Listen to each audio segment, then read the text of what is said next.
10 ways to control high blood pressure without medication. By making these 10 lifestyle changes, you can lower your blood pressure and reduce your risk of heart disease. If you've been diagnosed with high blood pressure, you might be worried about taking medication to bring your numbers down.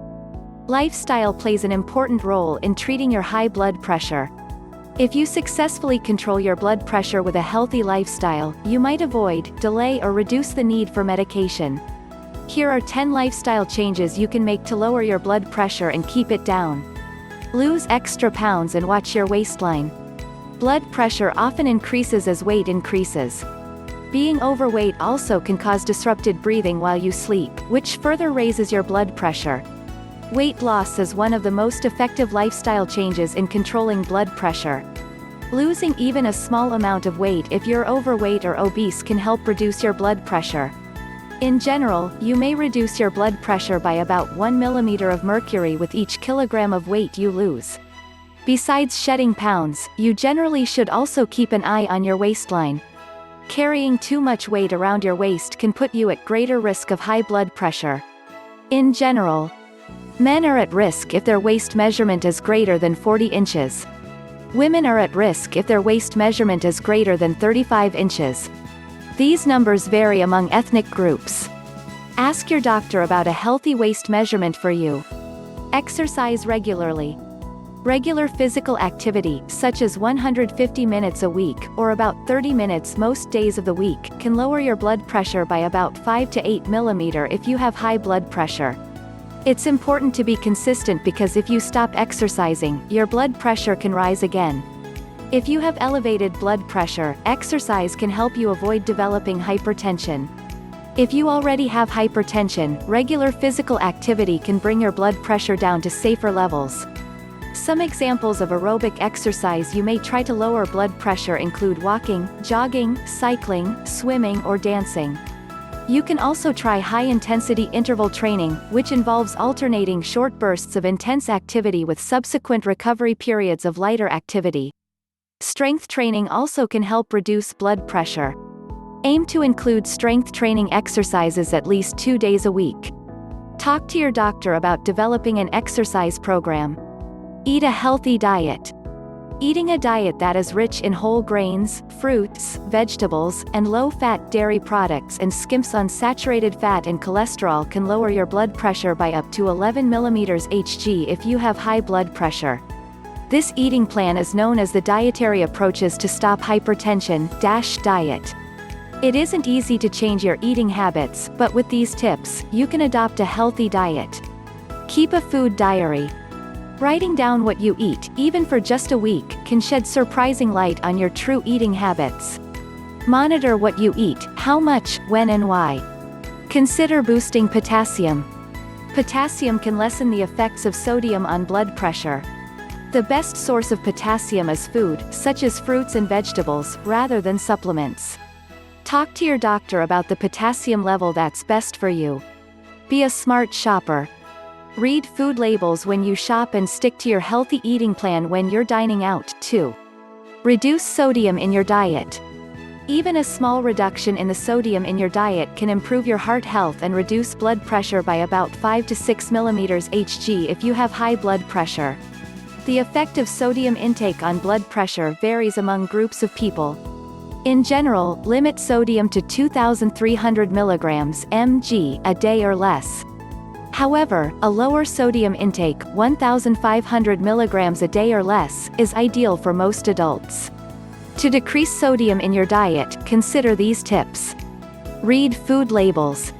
If possible, choose low-sodium alternatives for the foods and beverages you normally buy. Eat fewer processed foods. Only a small amount of sodium occurs naturally in foods. Most sodium is added during processing. Don't add salt. Just 1 level teaspoon of salt has 2,300 mg of sodium. Use herbs or spices to add flavor to your food. Ease into it. If you don't feel you can drastically reduce the sodium in your diet suddenly, cut back gradually. Your palate will adjust over time. Limit the amount of alcohol you drink. Alcohol can be both good and bad for your health. By drinking alcohol only in moderation, generally 1 drink a day for women, or 2 a day for men, you can potentially lower your blood pressure by about 4 mm Hg. 1 drink equals 12 ounces of beer, 5 ounces of wine or 1.5 ounces of 80 proof liquor. But that protective effect is lost if you drink too much alcohol. Drinking more than moderate amounts of alcohol can actually raise blood pressure by several points. It can also reduce the effectiveness of blood pressure medications. Quit smoking. Each cigarette you smoke increases your blood pressure for many minutes after you finish. Stopping smoking helps your blood pressure return to normal. Quitting smoking can reduce your risk of heart disease and improve your overall health.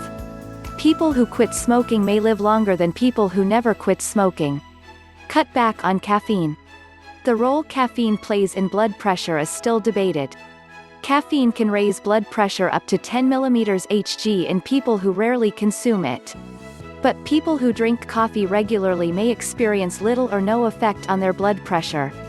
Although the long-term effects of caffeine on blood pressure aren't clear, it's possible blood pressure may slightly increase. To see if caffeine raises your blood pressure, check your pressure within 30 minutes of drinking a caffeinated beverage.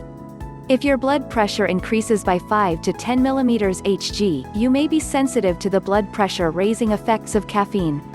Talk to your doctor about the effects of caffeine on your blood pressure. Reduce your stress. Chronic stress may contribute to high blood pressure. More research is needed to determine the effects of chronic stress on blood pressure. Occasional stress also can contribute to high blood pressure if you react to stress by eating unhealthy food, drinking alcohol or smoking. Take some time to think about what causes you to feel stressed, such as work, family, finances or illness. Once you know what's causing your stress, consider how you can eliminate or reduce stress. If you can't eliminate all of your stressors, you can at least cope with them in a healthier way. Try to change your expectations.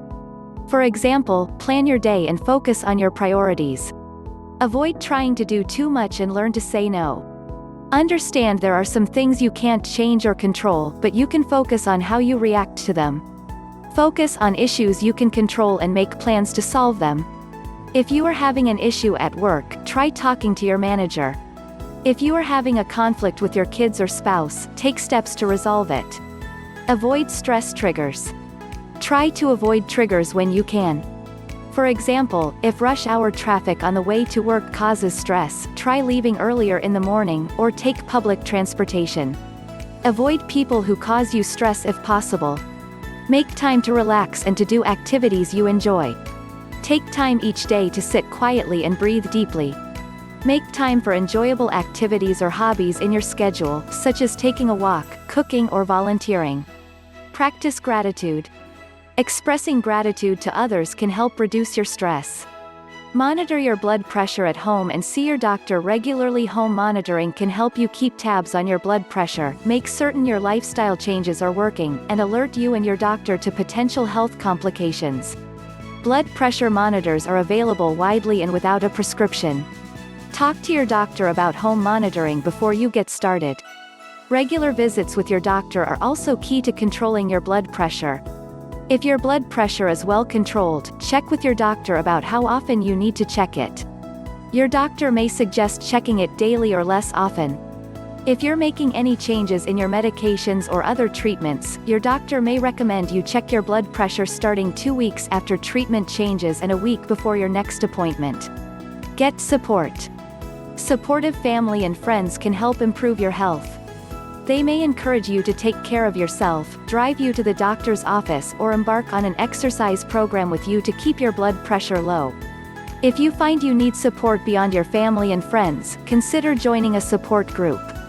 This may put you in touch with people who can give you an emotional or morale boost and who can offer practical tips to cope with your condition. If you found value in this video, consider liking and subscribing. The best way to reduce blood pressure is linked in the description.